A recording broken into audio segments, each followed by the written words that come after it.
ইহুদিরা এসে আল্লাহ রাব্বুল আলামিন সম্পর্কে নবীজির সামনে দাঁড়িয়ে প্রশ্ন করলেন, আহু আমিন যাহাবিন, আপনার আল্লাহ কি স্বর্ণের তৈরি? নাউযু বিল্লাহ। আবার প্রশ্ন করলেন, আমিন খাসাবিন, নাকি কাঠের তৈরি?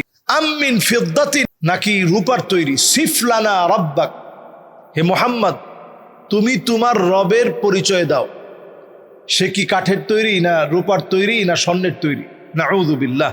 আল্লাহ রাব্বুল আলামিন ওই মুহূর্তে তৎক্ষণাৎ নিজের পরিচয় শনাক্ত করে আল্লাহ তাআলা একটা সূরা নাজিল করলেন, কুল হুয়াল্লাহু আহাদ, বলুন তিনি আল্লাহ একক। আল্লাহুস সামাদ, তিনি আল্লাহ অমুখাপেক্ষী। আল্লাহুস সামাদ, তিনি আল্লাহ অমুখাপেক্ষী।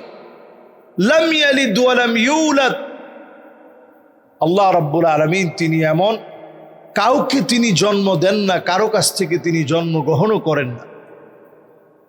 ওয়ালাম ইয়াকুল লাহু কুফুয়ান আহাদ, তার সমকক্ষ কেউ নাই। তো আল্লাহ রাব্বুল আলামিনের এই পরিচয়ের পর্বটা প্রত্যেকটা আয়াতে লক্ষ্য করেন সিফাতুর রহমান, আল্লাহর বৈশিষ্ট্য, আল্লাহর পরিচয় দিয়ে সূরাটা পুরাটা ভরপুর। এই জন্য এই সূরাটা খুব খেয়াল দিয়ে, মন দিয়ে, দিল লাগায় পড়বেন। কাউকে যদি উত্তর দিতে হয় এই সূরাটা থেকে দিবেন। আপনি দেখবেন কম্পারেটিভ রিলিজিয়ানের উপরে ডক্টর জাকির নায়েকের যে খেদমত আছে, তিনি কিন্তু এই সূরা ইখলাস দিয়েই অনেককে একেবারে কাবু করে ফেলে। মা তাসিফাতি মা আস্তি, প্রভুর কোনো ফটো নাই, ভাস্কর্য নাই, কিছু নাই। তো সেই কথাই তো আল্লাহ তাআলা সূরা ইখলাসের মধ্যে বলছেন, কুল হু আল্লাহু আহাদ, বলুন তিনি আল্লাহ একক। আল্লাহুস সামাদ, তিনি অমুখাপেক্ষী, কারো কাছ থেকে কিচ্ছু চান না, সবাইকে তিনি দেন। তো আল্লাহর কোনো ফটো নাই, কোনো মূর্তি নাই, কোনো ভাস্কর্য নাই। সূরা ইখলাস দিয়ে বোঝানোর চেষ্টা করেন। নাস্তিকদেরকে এই সূরা ইখলাসটা দিয়ে বোঝানোর চেষ্টা করেন।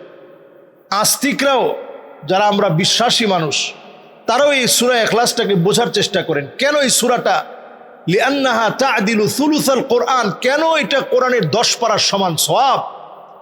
এই সূরাটা এত পড়তে কেন ভালো লাগে? এই সূরাটার নাম সূরা ইখলাস, যেমন আরো অনেকগুলো নাম আছে। এই সূরাটার নাম সূরা ইখলাস কেন? এটা একনিষ্ঠ মুমিন আপনাকে বানিয়ে দিবে আপনি যদি এই সূরাটা ভালো করে পড়েন।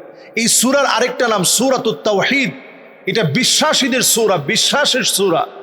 যেই সূরা পড়লে আল্লাহর পরিচয় এমনভাবে পাওয়া যায়, আপনার বিশ্বাস আল্লাহ তাআলা বাড়িয়ে দিবে।